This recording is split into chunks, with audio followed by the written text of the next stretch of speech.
Hello students, आज मैं hydrogen का सेकंड लेक्चर लेने जा रहा हूं।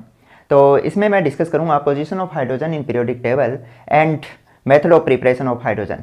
तो सबसे पहले कि position of hydrogen in periodic table, आपको पता है हाइड्रोजन लाइटेस्ट एलिमेंट है और इसका एटॉमिक नंबर क्या होता है, 1 होता है।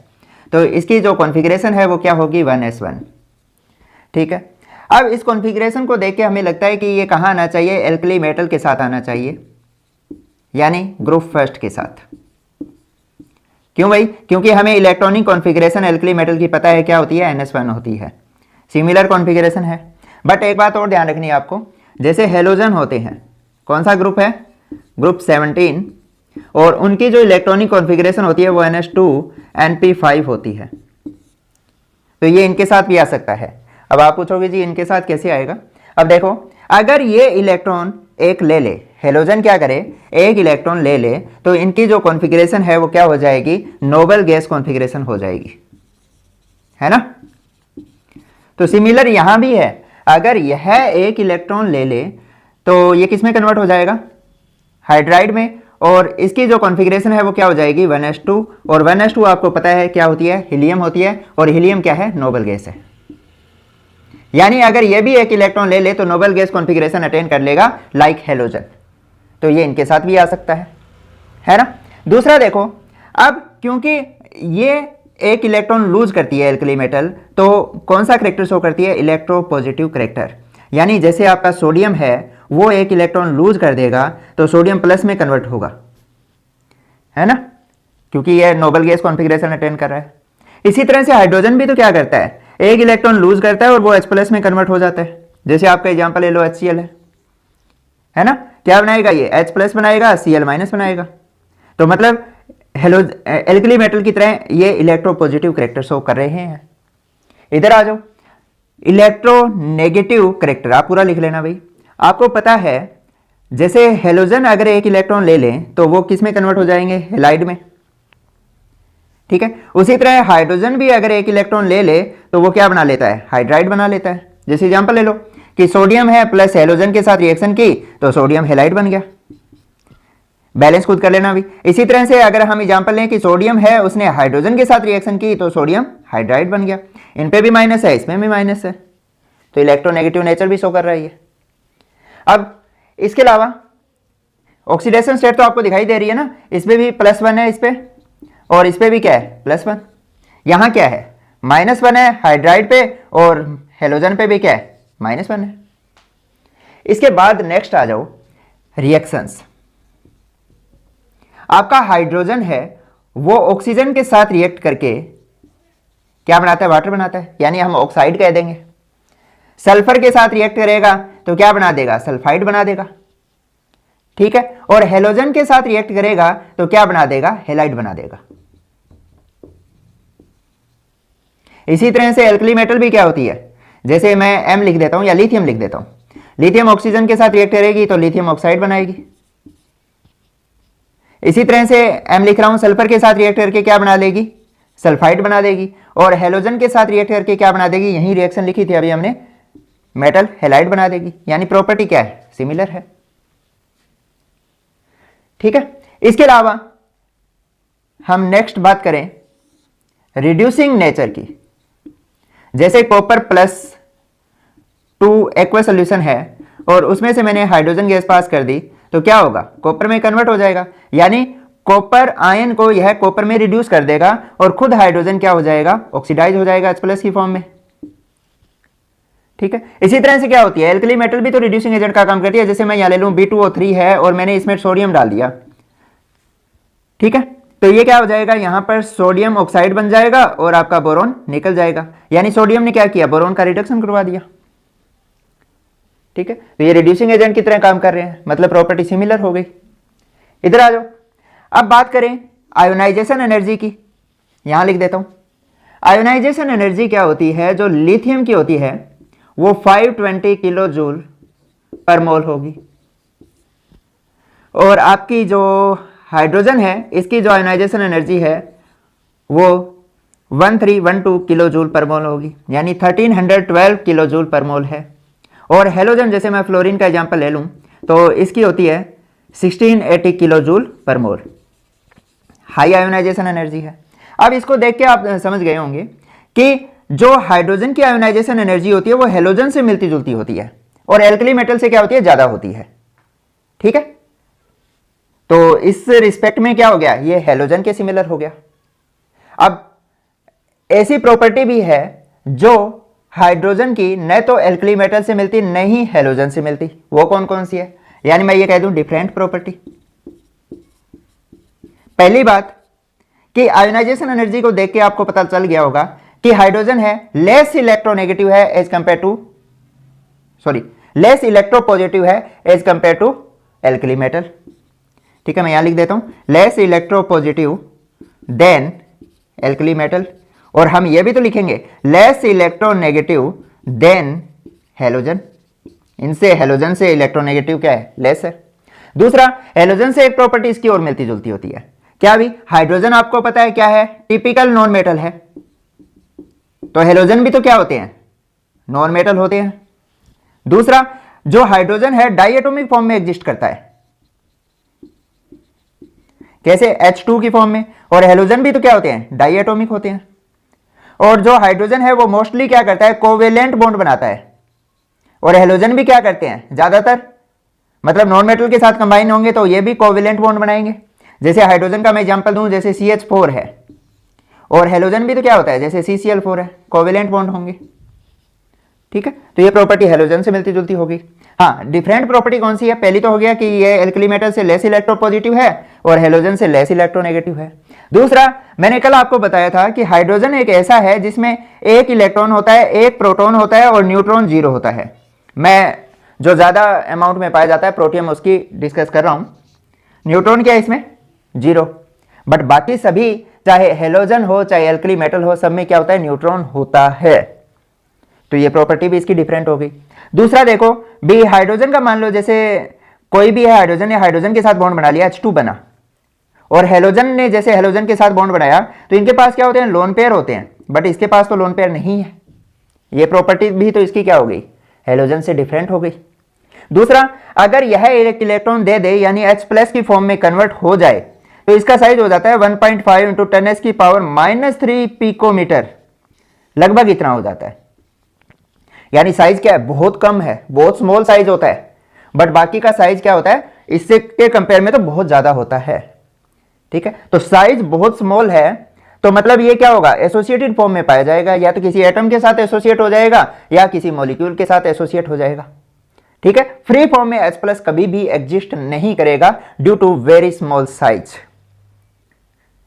ठीक है, तो ये कुछ प्रॉपर्टी है जो इसकी क्या है, हेलोजन और एल्कली मेटल से डिफरेंट है। तो इस तरह से हम क्या कहेंगे, इसकी जो पोजीशन है हाइड्रोजन की वो कंट्रोवर्शियल रही है। ठीक है, तो इसलिए हम क्या करते हैं, नॉर्मली ये क्योंकि लाइटेस्ट एलिमेंट है तो सबसे अलग ही सेपरेट हमने एल्कली मेटल के साथ इसको रख दिया है। ठीक है, तो ये नोट करो। नेक्स्ट हम डिस्कस कर रहे हैं प्रिपरेशन ऑफ हाइड्रोजन। तो पहला मेथड है बाय एसिड्स। देखो भाई, तो इलेक्ट्रोकेमिकल सीरीज में जो मेटल हाइड्रोजन से अबोव आती है वो क्या कर सकती है, एसिड में से हाइड्रोजन को आसानी से डिस्प्लेस करेगी और हाइड्रोजन गैस के फॉर्म में निकाल देगी उसे। जैसे एग्जांपल लेते हैं, आयरन है, आयरन की अगर मैं रिएक्शन करवाता हूं डाइल्यूट सल्फ्यूरिक एसिड के साथ तो क्या होगा, आयरन सल्फेट बनेगा और हाइड्रोजन गैस निकलेगी। ठीक है, तो हाइड्रोजन को आसानी से आयरन है वो डिस्प्लेस कर देगी क्योंकि आयरन की रिएक्टिविटी हाइड्रोजन से ज्यादा होगी। दूसरा देखो, हम लेबोरेटरी में कैसे बनाते हैं हाइड्रोजन गैस, तो हम क्या करेंगे, जिंक की सल्फ्यूरिक एसिड या कोई भी एसिड हो जैसे HCl हो उसके साथ रिएक्शन करवा देंगे तो क्या बनेगा, जिंक सल्फेट बनेगा और हाइड्रोजन गैस निकल जाएगी। ठीक है, इस तरह से करते हैं हम। दूसरा देखो भाई, ये रिएक्शन क्या है, अगर मैं यहां पर प्योर जिंक ले लूंगा तो रिएक्शन स्लो होगी, तो हम क्या करेंगे, इम्प्योर जिंक लेंगे, या फिर आप ये कर सकते हो, जिंक ले लोगे और उसमें फ्यू क्रिस्टल कॉपर सल्फेट के डाल दोगे तो ये क्या करेगा, जो रिएक्शन रेट है उसको इंक्रीज कर देगा। हमें कॉपर सल्फेट क्यों डालना पड़ा, क्योंकि जब जिंक की सल्फ्यूरिक एसिड के साथ रिएक्शन करवाते हैं तो यहां पर हाइड्रोजन गैस बनती है और ये हाइड्रोजन गैस क्या होती है, जिंक के सरफेस पे एडजो हो जाती है, जिससे रिएक्शन क्या होगी, स्लो हो जाएगी। उस रिएक्शन को फास्ट करने के लिए और उस एड्जॉर्प्शन को हमें कम करने के लिए हमें क्या करना पड़ा, उसमें कॉपर सल्फेट डालना पड़ा। नेक्स्ट है बाय एल्कली।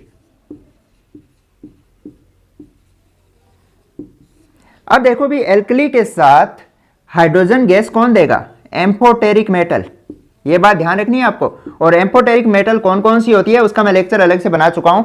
उसमें मैंने बताया था कि एसिडिक कौन से ऑक्साइड बनाती है, बेसिक कौन सी मेटल है जो बेसिक ऑक्साइड बनाती है, और कौन सी मेटल ऐसी है जो एम्फोटेरिक ऑक्साइड बनाती है। तो आप वो लेक्चर देखो, केमिकल बॉन्डिंग में है। तो जैसे आपका जिंक है, एम्फोटेरिक मेटल है, इसकी रिएक्शन में अगर हॉट एल्कली के साथ, ये बात ध्यान रखनी है, ठीक है, के साथ करवाता हूं, किसके साथ, हॉट एल्कली के साथ करवाता हूं, तो क्या होगी, सोडियम जिंकेट बनेगा, Na2ZnO2 और प्लस हाइड्रोजन गैस निकलेगी। ऑक्सीडेशन स्टेट चेक कर लेना भी, +2 होगी इसकी। इसी तरह से एम्फोटेरिक मेटल आपकी एल्यूमिनियम भी है। एल्यूमिनियम की भी मैं हॉट एल्कली के साथ, जरूरी नहीं सोडियम हाइड्रोक्साइड लोगे, पोटेशियम हाइड्रोक्साइड भी ले सकते हो, करवाऊंगा। तो क्या बनेगा, ये सोडियम जिंकेट था, ठीक है, इसके साथ करवाया तो क्या बनेगा, NaAlO2 +3 ऑक्सीडेशन स्टेट होगी भी, चेक कर लेना, और हाइड्रोजन गैस निकलेगी। ठीक है, ये क्या है आपका सोडियम एल्यूमिनेट। ठीक है, तो आपको क्या याद रखना है, आपकी एम्फोटेरिक मेटल है प्लस हॉट एल्कली है, और क्या निकलेगी, हाइड्रोजन गैस निकलेगी। नेक्स्ट मेथड है फ्रॉम वाटर।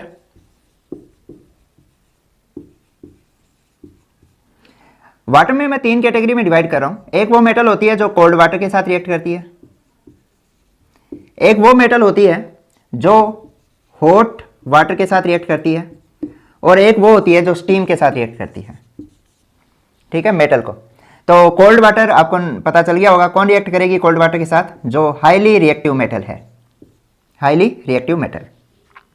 हॉट वाटर के साथ तो मैं ये कहूंगा पहले स्टीम के साथ कर लो। स्टीम के साथ कौन रिएक्ट करेगी, जो लीस्ट रिएक्टिव मेटल है। कोल्ड के साथ वो कर रही है जो हाईली रिएक्टिव है, स्टीम के साथ वो कर रही है जो लीस्ट रिएक्टिव मेटल है। तो आपको पता चल गया होगा हॉट वाटर के साथ कौन रिएक्ट करेगी, जिनकी रिएक्टिविटी इन दोनों के इंटरमीडिएट होगी, यानी इंटरमीडिएट या फिर सीधा कर लो रिएक्टिव मेटल है। ठीक है, उससे कम रिएक्टिव है और इनसे ज्यादा रिएक्टिव है।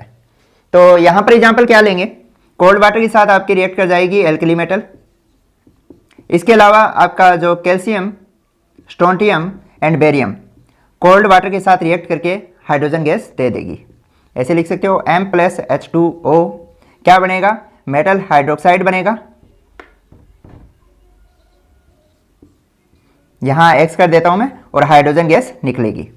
अब देखो अगर एल्कली मेटल है तो X की वैल्यू क्या हो जाएगी, एल्कली मेटल के लिए 1 हो जाएगी, और एल्केलाइन जो अर्थ मेटल है उसके लिए X की वैल्यू क्या हो जाएगी, 2 हो जाएगी। ठीक है, तो हॉट वाटर के साथ कौन रिएक्ट करता है, आपकी जो रिएक्टिव मेटल है यानी मैग्नीशियम करेगा। इसके अलावा आपका जो एल्यूमिनियम है, ठीक है, इसके अलावा जिंक, मैग्नीज और क्रोमियम, ये हॉट वाटर के साथ रिएक्ट करके रिएक्शन सिमिलर ही रहेगी भी, हाइड्रोजन गैस देंगे। और स्टीम के साथ कौन करेगा, जो लीस्ट रिएक्टिव मेटल है। तो लीस्ट रिएक्टिव मेटल जैसे आपका आयरन है, Sn है, Pb है। ठीक है, तो ये स्टीम के साथ रिएक्ट करके हाइड्रोजन गैस देगी। अब आ जाओ नेक्स्ट मेथड ऑफ प्रिपरेशन पे, फ्रॉम हाइड्राइड।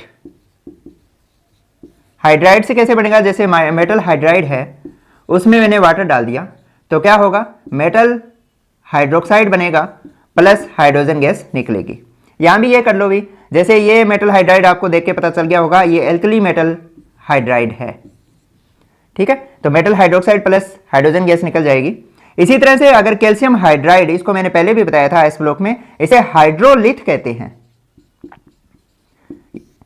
क्या कहते हैं, हाइड्रोलिथ। यह भी हाइड्रोजन गैस बनाने के लिए यूज किया जाता है। इसमें मैं अगर वाटर डालूंगा तो क्या बनेगा, कैल्शियम हाइड्रोक्साइड बनेगा और प्लस हाइड्रोजन गैस निकलेगी। नोट करो। अब बात कर रहे हैं commercial method of preparation of hydrogen की। तो कॉमर्शियल मेथड कौन कौन से हैं, तो पहला मेथड है by electrolysis of water. By electrolysis of water. अब आपको पता है कि अगर वाटर में मैं स्मॉल अमाउंट में या एसिड डाल दूं या फिर बेस डाल दूं और इसकी इलेक्ट्रोलिसिस करवा दूं तो क्या होगा, हाइड्रोजन गैस बनेगी। ठीक है, हाइड्रोजन और ऑक्सीजन गैस बनेगी। इसके अलावा दूसरा मेथड है by electrolysis of aqueous solution of barium hydroxide. Most important है भी, इसमें जो हाइड्रोजन गैस बनती है इस मेथड से वो क्या होगी, 99.95% से भी ज़्यादा प्योर होगी, यानी हाईली प्योर हाइड्रोजन बनेगी इस मेथड से। ठीक है, और तीसरा मेथड है आपका फ्रॉम ब्राइन सॉल्यूशन। यह मैं डिटेल में डिस्कस कर चुका हूं आपके एस ब्लॉक के अंदर। ब्राइन सॉल्यूशन में क्या होगा, जैसे सोडियम क्लोराइड का वाटर के अंदर जो सॉल्यूशन होता है उसे ब्राइन सॉल्यूशन कहते हैं। इस सॉल्यूशन में आप एस ब्लॉक देखोगे तो वहां पता चल जाएगा। कहाँ बताया था मैंने, कास्टिक सोडा बनाने का मेथड बताया था। उसमें सोडियम हाइड्रोक्साइड बनता है, प्लस हाइड्रोजन गैस बनती है और प्लस क्लोरीन गैस बनेगी। ठीक है, तो as a by product brine solution से भी हाइड्रोजन गैस आपकी बनती है। इसके अलावा जो मोस्ट इंपॉर्टेंट है कि अगर मैं यहां पे आप हेडिंग क्या डालोगे, फ्रॉम हाइड्रोकार्बन। हाइड्रोकार्बन से कैसे बनेगी, जैसे आपका एल्केन है, एल्केन के ऊपर से आप स्टीम पास कर रहे हो, टेम्परेचर है 1270 केल्विन के इर्द गिर्द, और यहां पर आपने क्या किया, निकल एज ए कैटलिस्ट यूज किया। हाँ, एक बात और ध्यान रखना भी, अब अगर आप वाटर का इलेक्ट्रोलिसिस कर रहे हो तो यहां पर जो इलेक्ट्रोड यूज करोगे वो प्लेटिनम का इलेक्ट्रोड होगा, मोस्ट इंपॉर्टेंट है। और आप जो बेरियम हाइड्रोक्साइड के जो लिए इलेक्ट्रोड यूज करते हो वो होता है निकल का, क्या होगा, निकल का इलेक्ट्रोड। ये इलेक्ट्रोड भी आपको याद रखने हैं। वहां पे प्लेटिनम इलेक्ट्रोड और बेरियम हाइड्रोक्साइड के केस में कौन सा इलेक्ट्रोड यूज करोगे, निकल इलेक्ट्रोड यूज करोगे। ठीक है, तो इससे क्या होगा, आपकी hydrogen plus carbon monoxide gas बनेगी, और इस मिक्सचर को हम कहते हैं वाटर गैस। क्या बोलते हैं इसे, वाटर गैस भी बोलते हैं। इसके अलावा इसका यूज क्या होता है, हाइड्रोजन प्लस जो CO का हाइड्रोकार्बन बनाने में या मिथेनॉल बनाने के लिए यूज किया जाता है। तो बनाने के लिए यानी उनकी सिंथेसिस के लिए यूज किया जा रहा है, इसलिए इसे हम सिंथेसिस गैस भी बोलते हैं। क्या बोलते हैं, सिंथेसिस गैस, या फिर शॉर्ट में इसको सिन गैस भी बोल देते हैं। क्या बोलते हैं इसे, सिन गैस। कैसे बनेगी, देखो भाई कि आपका जैसे एल्केन लिया मैंने CH4 है, उसमें से मैंने स्टीम पास की, H2O गैसियस फॉर्म में है, तो क्या होगा, कार्बन मोनोऑक्साइड प्लस हाइड्रोजन बनेगी। ठीक है, इसके अलावा एक मेथड और लिख देता हूं, फ्रॉम कोल या कोक। आपका जो रेड हॉट कोक है उसमें से मैं अगर स्टीम पास करूं, ये रेड हॉट है मतलब बहुत ज्यादा हीट दे रखी है हमने, स्टीम पास की, टेम्परेचर क्या है, हाई रखना है, 1270 केल्विन के लगभग है, और यहां भी निकल आपका कैटलिस्ट होगा, तो यहां भी क्या बनेगा, कार्बन मोनोऑक्साइड बनेगा और हाइड्रोजन गैस बनेगी। ठीक है, इस प्रोसेस में क्योंकि कोल से गैस बन रही है, इस प्रोसेस को हम कोल गैसिफिकेशन भी कहते हैं। इस प्रोसेस को हम क्या कहते हैं, कोल गैसिफिकेशन। और इस प्रोसेस को हम बोस प्रोसेस भी कहते हैं। क्या कहते हैं, बोस प्रोसेस। मोस्ट इंपोर्टेंट है, क्वेश्चन बन सकता है। ठीक है, बोस प्रोसेस या कोल गैसिफिकेशन प्रोसेस। अब देखो, अगर मुझे यहां पे जैसे सिनगैस बन रही है, इसमें हाइड्रोजन की अमाउंट और बढ़ानी हो तो मैं क्या कर सकता हूं कि अब जो आपकी कार्बन मोनोऑक्साइड यहां बनी, हाइड्रोजन को मैंने अलग कर लिया, अब इस कार्बन मोनोऑक्साइड में से मैंने स्टीम और पास कर दी। क्या पास की, स्टीम और पास कर दी, और यहां पे आयरन क्रोमेट कैटलिस्ट लूंगा मैं। क्या लूंगा, आयरन क्रोमेट, मोस्ट इंपॉर्टेंट है, आयरन क्रोमेट कैटलिस्ट की प्रेजेंस में, तो CO2 बनेगा प्लस H2 गैस बनेगी। ठीक है, इस प्रोसेस को कहते हैं वाटर गैस शिफ्ट रिएक्शन। क्या कहेंगे, यहां लिख देता हूं, क्या कहेंगे इसको, वाटर गैस शिफ्ट रिएक्शन। ठीक है, और यहां पे ये आपको याद रखना है भी, आयरन क्रोमेट। और यहां पर क्या होगा, इसमें भी जो कार्बन डाइऑक्साइड को हमें रिमूव करना है हाइड्रोजन से, तो मैं क्या करूंगा, इसको सोडियम आर्सेनाइड सॉल्यूशन से पास कर दूंगा। ये जो गैस बनी है उसको कहां से पास करूंगा, सोडियम आर्सेनाइड सॉल्यूशन से। जिससे क्या होगा, यह CO2 को एब्जॉर्ब कर लेगा और हाइड्रोजन गैस आपकी निकल जाएगी। ठीक है, तो इस तरह से हम ये बना सकते हैं। इसके अलावा देखो भाई, आपकी जो हाइड्रोजन गैस है वो सीवेज का जो वेस्ट मटेरियल होता है, या फिर सॉडस्ट है, या फिर आपके जो न्यूज़पेपर है, उनसे भी बनाई जा सकती है। नेक्स्ट प्रोसेस है हाइड्रोजन बनाने का लेन प्रोसेस। इस प्रोसेस में आप क्या करोगे भी, आपको क्या करना है, पोरस आयरन लेना है। जैसे मैंने यहां पे आयरन रख दिया, ये क्या आपका पोरस आयरन है। ठीक है, अब मुझे यहां से पास करनी है स्टीम। ठीक है, तो मैं स्टीम पास करूंगा तो होगा क्या कि आपका आयरन है, स्टीम के साथ रिएक्ट करेगा तो Fe3O4 बनाएगा प्लस हाइड्रोजन गैस निकलेगी। ठीक है, तो इस प्रोसेस से क्या हो रही है, मैं यहां पे दिखा देता हूं कि ये हाइड्रोजन गैस यहां से निकल रही है। अब जब सारा का सारा आयरन Fe3O4 में कन्वर्ट हो जाएगा तो ये प्रोसेस तो रुक जाएगा। हमें तो प्रोसेस क्या करना है, कंटिन्यू रखना है। तो उस केस में मैं क्या करूंगा, यहां पे एक होल और दूंगा और यहां से मैं पास करूंगा वाटर गैस। आपको अभी बताया था वाटर गैस क्या होती है, कार्बन मोनोऑक्साइड प्लस हाइड्रोजन। ठीक है, तो अब ये वाटर गैस क्या करेगी, जो अब मैंने स्टीम रोक दी है, स्टीम की सप्लाई रोक दी और मैंने वाटर गैस पास की है। कब पास की, जब सारा आपका आयरन है वो आयरन ऑक्साइड में कन्वर्ट हो गया है, लगभग सारा। तो अब होगा क्या कि आपका जो Fe3O4 है वो कार्बन मोनोऑक्साइड के साथ रिएक्ट करेगा, आयरन बनेगा और CO2 गैस निकलेगी। ठीक है, दूसरा क्या हो सकता है कि आपका जो Fe3O4 है वो हाइड्रोजन के साथ रिएक्ट करेगा तो क्या बनेगा, Fe बनेगा प्लस वाटर निकलेगा। ये भी क्या है, स्टीम की फॉर्म में। ठीक है, तो ये दोनों क्या करेंगे, रिड्यूसिंग एजेंट की तरह काम कर रहे हैं, यानी आयरन ऑक्साइड को आयरन में रिड्यूस कर रहे हैं। और मैं यहाँ पे एक और होल लगा देता हूँ, तो यहाँ से क्या होगा, कार्बन डाइऑक्साइड और वाटर है वो निकल जाएगा और इस तरह से आपका जो आयरन ऑक्साइड है वो आयरन में दोबारा कन्वर्ट हो जाएगा। फिर मैं क्या करूंगा, वाटर गैस की सप्लाई बंद कर दूंगा और स्टीम पास करूंगा, फिर हाइड्रोजन गैस बनेगी। ठीक है, फिर आयरन ऑक्साइड में कन्वर्ट हो गया, फिर मैं वाटर गैस पास करूंगा। इस तरह से अल्टरनेट वे में मैं स्टीम और वाटर गैस पास करता रहूंगा और हाइड्रोजन गैस बनाता रहूंगा। ठीक है, इस प्रोसेस को हम क्या कहते हैं, लेन प्रोसेस। अब एक बात देखो भी, इंडस्ट्रियली या कॉमर्शियल लेवल में आपकी जो हाइड्रोजन बनती है वो 77% तो बनती है पेट्रोकेमिकल से। कहां से बनती है, पेट्रोकेमिकल इंडस्ट्री से। दूसरा, आपकी जो 18% हाइड्रोजन है वो बनती है कोल से। 4% हाइड्रोजन है वो बनेगी किससे, इलेक्ट्रोलिसिस ऑफ एक्वस सॉल्यूशन। ये सारे मेथड मैं करवा चुका हूं, इलेक्ट्रोलिसिस ऑफ एक्वस सॉल्यूशन। और 1% जो हाइड्रोजन बनती है वो अदर सोर्स से बनाते हैं। ठीक है, तो ज्यादातर कहां से बनती है, 77% पेट्रोकेमिकल इंडस्ट्री। पेट्रोकेमिकल समझ रहे हो ना, हाइड्रोकार्बन गैसेस से बनती है, आपको बताया था। दूसरा, कोल गैसिफिकेशन से 18% बनती है और एक्वस सॉल्यूशन के इलेक्ट्रोलिसिस से 4% और अदर सोर्स से 1% बनेगी। तो ये मैंने आज करवाया है position of hydrogen and preparation of hydrogen. मिलते हैं जल्दी, ऑल द बेस्ट।